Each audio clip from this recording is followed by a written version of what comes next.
لوگوں، آج میں آپ کو طریق اسلام کا وہ سچا واقعہ سنانے جا رہا ہوں جو ہمارے سینوں کو ایمان اور ادب کے نور سے بھر دے گا۔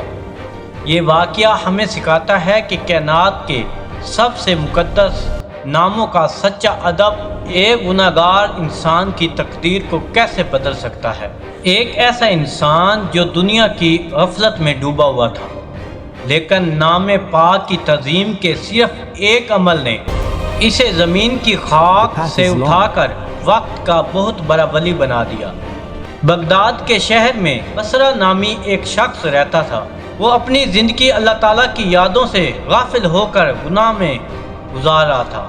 ایک دن وہ راستے سے گزر رہا تھا کہ شدید بارش ہو رہی تھی۔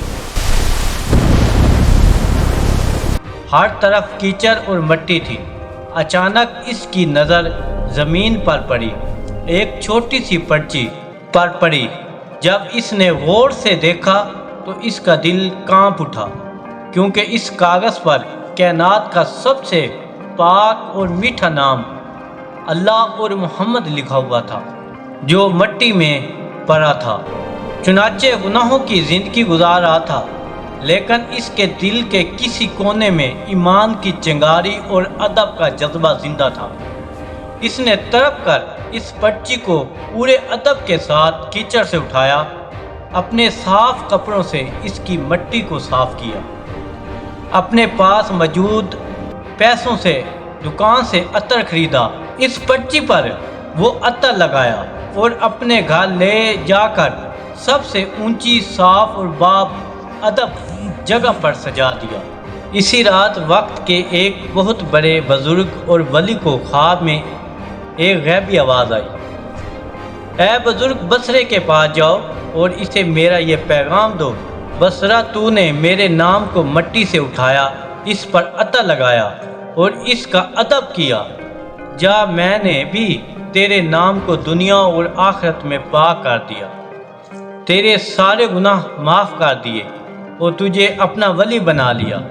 جب بصرہ نے یہ غیبی مسئلہ سنا تو وہ زار و قطار رو پڑا اور ہمیشہ کے لیے سچی توبہ کر لی۔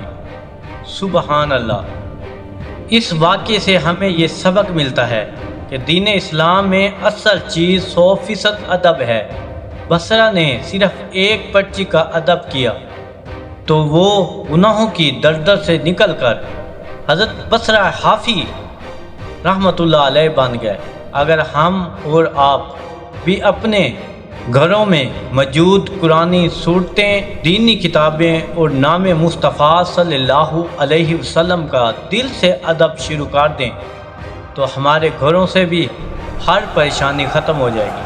اللہ تعالیٰ ہم سب کو سچا اور با ادب بنائے، آمین یا رب العالمین۔